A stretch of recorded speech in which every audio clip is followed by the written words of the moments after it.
Assalamualaikum warahmatullahi wabarakatuh.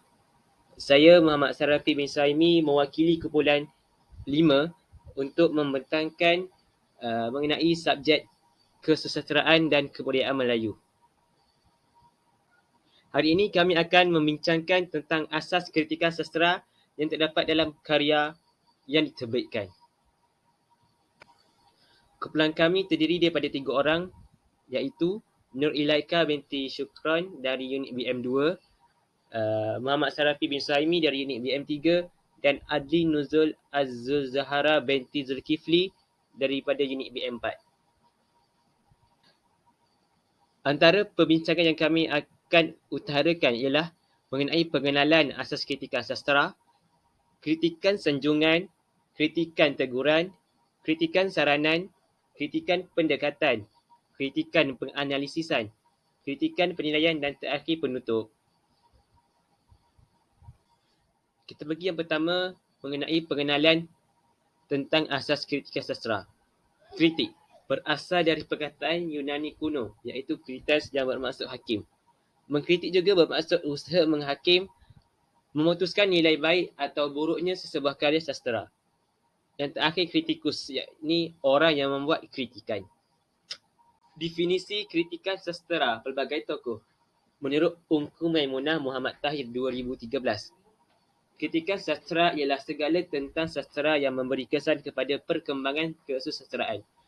Manakala, menurut Hashim Awam pula, 1985, suatu usaha mempertimbang nilai karya sastera secara jujur dan sistematik. Yang terakhir, menurut Mana Sikhana, 1986, kritika sastera ialah alat untuk mengenal dan memahami penulis, zaman dan kesusasteraan nasional. Secara keseluruhannya, asas kritika sastera melibatkan proses penghayatan, yakni merangkumi apresiasi, pengamatan, pemahaman, tanggapan, perasaan serta pemikiran. Hal ini juga melibatkan proses penilaian, dan kritika sastera merupakan suatu cara yang memberi manfaat kepada pembaca, pengkaji yang lain dan pengarang. Baiklah, yang pertama, kritikan sanjungan. Sanjungan bermaksud pernyataan rasa kagum dan senang terhadap orang lain. Kritikan ini memuji karya dan pengarangnya yang berupaya menghasilkan pemikiran yang bernas. Kritikan sanjungan ini muncul pada era pasca Perang Dunia Kedua dan pra-asas 50. Pengkritik pada era ini terdiri daripada pengarang kreatif seperti Muhammad Yassin Ma'mun, gambar yang pertama, dan Muhammad Yusof Ahmad, gambar yang kedua. Tujuan ketika sanjungan ni kepada pengarang kerana memiliki daya intelektual, ketajaman dan kebernasan fikiran. Abdul Mushi, yang merupakan gambar di situ, diiktiraf sebagai bapa kesusasteraan Melayu moden, terutamanya dari perspektif gaya bahasa yang menggunakan pendekatan autobiografi dan bersifat kewartawanan dalam karyanya.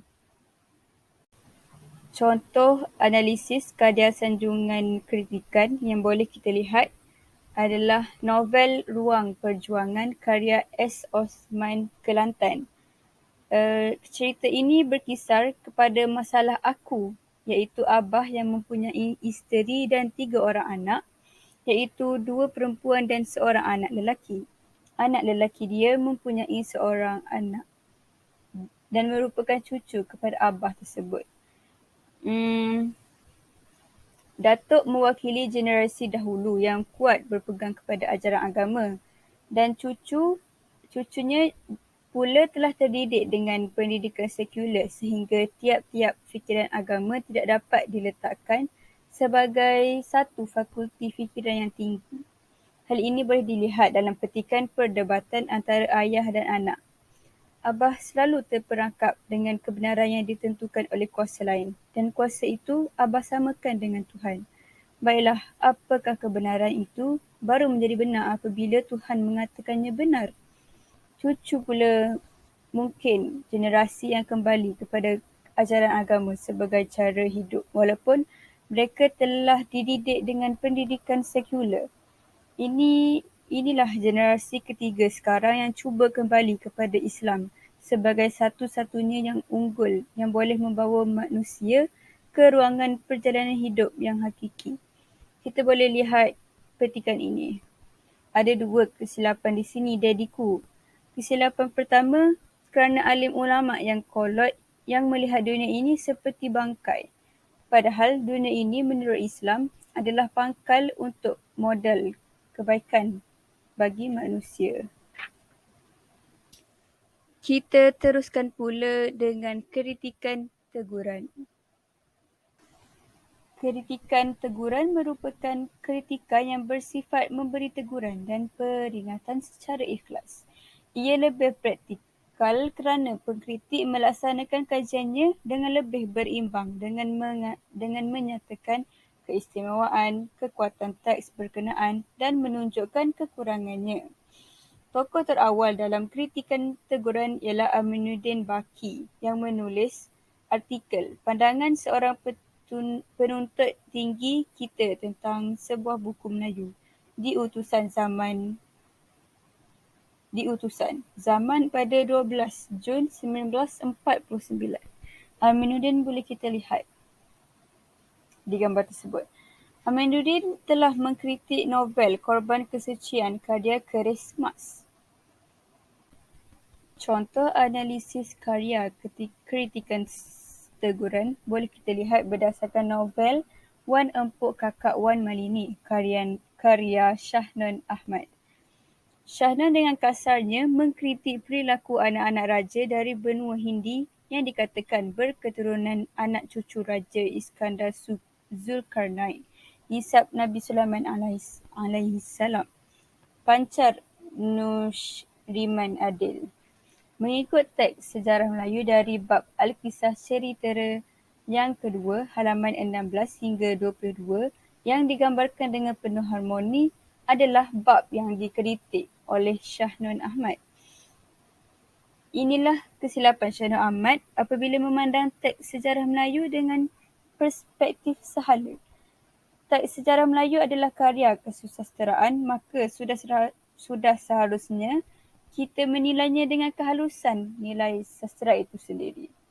Dalam sejarah Melayu tidak sekali-kali menyatakan Wan Empuk dan Wan Malini turut terkena penyakit kedal, iaitu penyakit gatal seperti yang dinyatakan oleh Shahnon Ahmad dalam cerpennya. Lihat kutipan di bawah. Empuk dan Malini dan perempuan-perempuan di Muara Thailand tidak pernah menghidap penyakit kedal pun bila dipaksa meniduri anak-anak raja dari benua Hindi itu. Sebenarnya Wan Empuk dan Wan Malini dikahwinkan dengan Nila Pahlawan dan Krishna Pendita. Manakala gadis yang seramai 39 orang itulah yang dikatakan terkena penyakit kedal. Cerpen Wan Empuk Kakak Wan Malini sebenarnya gagal mengupas persoalan fakta sejarah secara halus dan terperinci. Hal ini sebenarnya kegagalan Shahnon Ahmad sendiri untuk mengupasnya secara halus, bersopan dan bermaruah. Apa yang jelas ialah pemakaian bahasa yang kesat dan menghina manusia kejadian Tuhan secara berleluasa tanpa tersembunyi, dan itulah yang agak timbul dan tertonjol sekali. Kita boleh dilihatkan berdasarkan ratan di bawah. Adik Malini pula diperintah untuk meniduri Krishna Pendeta yang sama hitam legam berkilat itu. Baiklah, seterusnya saya akan membentangkan kritikan saranan. Kritikan saranan adalah kritikan yang mana ia menganjurkan sesuatu untuk memperbaiki kekurangan serta memantapkan unsur-unsur yang membina dalam karya sastera. Kritikan saranan juga mengalirkan nilai positif yang amat signifikan kepada khalayak pembaca, pengarang dan pengkritik itu sendiri. Dengan ayat yang mudah, kritikan saranan ini menerangkan bahawa pengkritik membuat kritikan untuk memberi cadangan kepada pengarang beberapa saranan dalam membuat penambahbaikan terhadap karya sastera pengarang. Slide seterusnya memaparkan contoh analisis sebuah karya iaitu novel Tini karya Hazizi Haji Abdullah. Berdasarkan novel tersebut, terdapat pengkritik yang mengatakan bahawa novel ini tidak sesuai untuk dibaca oleh kanak-kanak kerana perkataan-perkataan yang digunakan oleh penulis di dalam novel ini amat tidak sesuai untuk pelajar sekolah. Hal ini kerana perkataan-perkataan itu akan menimbulkan unsur-unsur negatif dalam diri pelajar. Sebagai contoh, terdapat perkataan judi, daun teruk dan membunuh ibu sendiri yang dijadikan sebagai perlambangan. Pasti perbuatan itu akan membibitkan unsur-unsur perjudian sebagai amalan yang tidak sihat kepada pelajar. Tuntasnya, pengkritik sebenarnya hanya mencetuskan sedikit perkara yang didapati tidak sesuai digunakan di dalam novel ini, yang mana akan sedikit sebanyak menjejaskan pemikiran pelajar sekolah. Kesimpulannya, tiada gunanya sekiranya kita mengutamakan nilai simbolik sehingga membenarkan unsur yang tidak sihat sebagai bahan bacaan kepada pelajar. Selain itu, kritikan sastera yang akan saya bentangkan adalah kritikan pendekatan. Kritikan pendekatan ini merupakan usaha untuk mencapai pengertian terhadap sesuatu penelitian. Terdapat pendekatan kritikan yang berkembang di tanah air, iaitu pendekatan intrinsik, ekstrinsik, moral, psikologi, sosiologi dan archetype. Kita pergi kepada pendekatan yang pertama, iaitu pendekatan intrinsik. Pendekatan ini adalah pendekatan terhadap karya sastera menerusi premis bahawa kita perlu melihat karya itu sendiri, terutama kepada unsur-unsur dalaman yang membina karya sastera seperti plot, watak dan perwatakan, latar, sudut pandangan dan gaya bahasa. Seterusnya, pendekatan ekstrinsik iaitu pendekatan yang memberi fokus terhadap memanfaatkan ilmu bukan sastera, iaitu sejarah, agama, psikologi, politik dan sosiologi. Pendekatan intrinsik dan ekstrinsik ini seringkali dikaitkan dengan pendekatan struktural yang menilai aspek formal dalam karya sastera. Pendekatan yang ketiga adalah pendekatan moral yang mana berkaitan dengan penelitian terhadap nilai-nilai moral dan agama. Selanjutnya, pendekatan psikologi atau lebih dikenali sebagai pendekatan kemanusiaan. Ianya lebih ditumpukan kepada 4 aspek, iaitu yang pertama, pengalaman hidup peribadi, pengarang serta aspek kejiwaannya. Yang kedua, proses penulisan teks karya sastera yang melalui proses mencari idea, pengeraman, iluminisasi dan verifikasi. Yang ketiga, sifat atau perilaku zahir dan watak batin. Yang keempat, melihat kesan karya terhadap pembaca itu. Ianya dikaitkan dengan emosi dari tanggapan dan pengalaman pembaca. Itu merupakan pendekatan psikologi atau dikenali sebagai pendekatan kemanusiaan. Seterusnya, pendekatan sosiologi pula memberi tumpuan terhadap 3 aspek utama, iaitu pengarang, karya dan masyarakat. Manakala pendekatan archetype menjurus kepada perbincangan berkaitan dengan kepercayaan dan pegangan hidup sesebuah masyarakat. Pendekatan ini sering dikaitkan dengan adat istiadat, kepercayaan dan mistik yang dipaparkan dalam karya sastera. Baiklah, contoh analisis karya kritikan pendekatan. Analisis kajian ini dilakukan terhadap novel Cinta Para Ahli Doa karya Wahyu Sujani. Kajian ini menggunakan pendekatan analisis deskriptif berdasarkan elemen-elemen pendekatan moral. Contohnya, Allahu Karim, hilanglah kesesakan dalam dadaku yang muncul tiba-tiba kerana ingat isteriku. Tenangkanlah hatiku, jika ini sebab firasat buruk, kuatkanlah aku saat menemuinya nanti. Tetapkanlah hatiku selalu bersyukur atas apa pun yang kau limpahkan kepadaku. Ini adalah contoh doa yang Fikri dalam watak novel ini membacanya.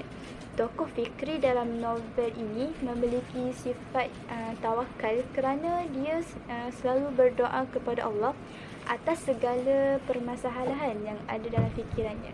Maka analisis karya ini menekankan kepada elemen-elemen pendekatan moral, iaitu moral dan agama.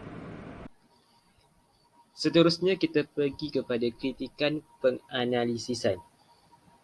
Kritikan penganalisan ialah penyelidikan untuk mengetahui keadaan yang sebenar, iaitu menentukan kedudukan, prestasi atau pencapaian sesebuah karya sastera.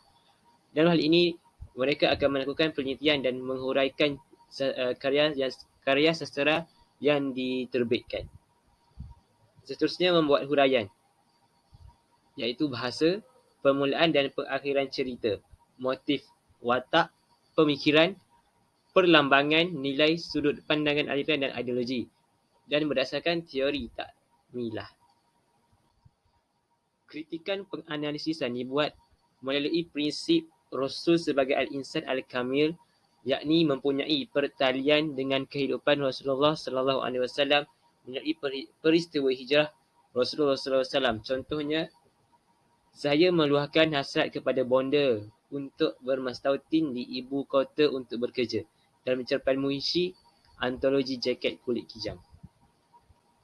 Prinsip kedua, prinsip ilmu dengan sastera yang bersifat takamul. Ilmu mempunyai pertalian yang penting, khususnya akal dan hati. Contoh, justru saya bertekad memenuhkan dahulu dada saya dengan segala ilmu pengetahuan dan pengalaman di tanah desa halaman ini sebelum saya bersedia mencapaikan diri saya di tengah kota. Berdasarkan cerpen Munshi, antologi jaket kulit kijang. Yang terakhir, kita pergi kepada kritikan penilaian. Antara ciri-ciri pengkritik ialah memastikan karya bermutu atau tidak. Yang kedua, bijaksana, adil dan saksama. Yang ketiga, tidak berat sebelah dan beremosional. Dan yang terakhir, mengetahui banyak aspek, antaranya siapakah pengarang, subjek yang dibincangkan dan waktu karya dipaparkan. Cerpen ini merupakan karya yang bermutu kerana terdapat keistimewaan dan terdapat juga beberapa kekurangan dalam kaedah penceritaan. Antaranya ialah pengajaran dan nilai murni. Contohnya ketaatan, kegigihan dan amanah. Unsur sejarah dan agama. Contoh peristiwa 13 Mei. Bonda menasihati Mel supaya mengukuhkan terlebih dahulu ilmu agama sebelum ke kota agar tidak berlaku perkara yang tidak diingini. Itu sahaja daripada kami untuk perbentangan kali ini. Sekian, terima kasih.